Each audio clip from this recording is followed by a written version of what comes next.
যেদিন এই আয়াত নাজিল হয়েছে সেদিনে আল্লাহর নবী ফজরের নামাজের সময় ওনার মেয়ে ফাতেমার কাছে গিয়ে দরজার কড়া নাড়ছে আর বলছে, ফাতেমা কুমি লিসসালাহ, মা ওঠ, মা ফজরের নামাজের ওয়াক্ত হয়েছে, মা ওঠ, নামাজ পড়, মা আনকিজি নফসাকে মিনান নার, মারে জাহান্নামের আগুন থেকে নিজেকে বাঁচা, মা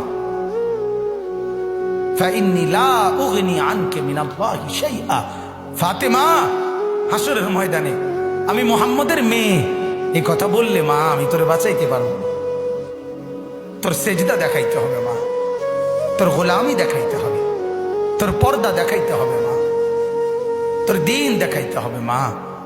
সেজদা ছাড়া মুহাম্মদের মেয়ে বললে হবে না, খাদিজার মেয়ে বললে হবে না, আলীর বিবি বললে হবে না রে মা, হাসান হুসাইনের মা বললে হবে না মা। রব্বুল আলামিন সেজদা দেখতে চাইবে, সেজদা সেজদা। রব্বুল আলামিন গোলামি দেখতে চাইবে, রব্বুল আলামিন বন্দিগি দেখতে চাইবে। আল্লাহ তাআলা বন্দিগি চায়। আল্লাহ তাআলা বংশ পরিচয় জিজ্ঞেস করবেন, আল্লাহ তাআলা বংশ পরিচয় বলবেন, আল্লাহ তাআলা বলবে আমল নামা দেখাও, আমল নামা।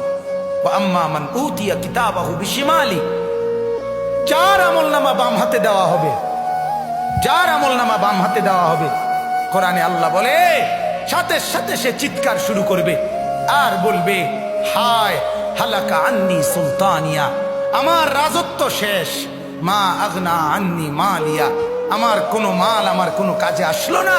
আল্লাহ বলবেন না, এসব বললে হবে না, খুজুহু ফাগুল্লু, ফেরেশতা তারে ধর, তারে বাঁধে শক্ত কর, সুম্মাল জাহিমা সাল্লু, এবার তারে বাঁধ দিয়া জাহান্নামের মধ্যে ফেলে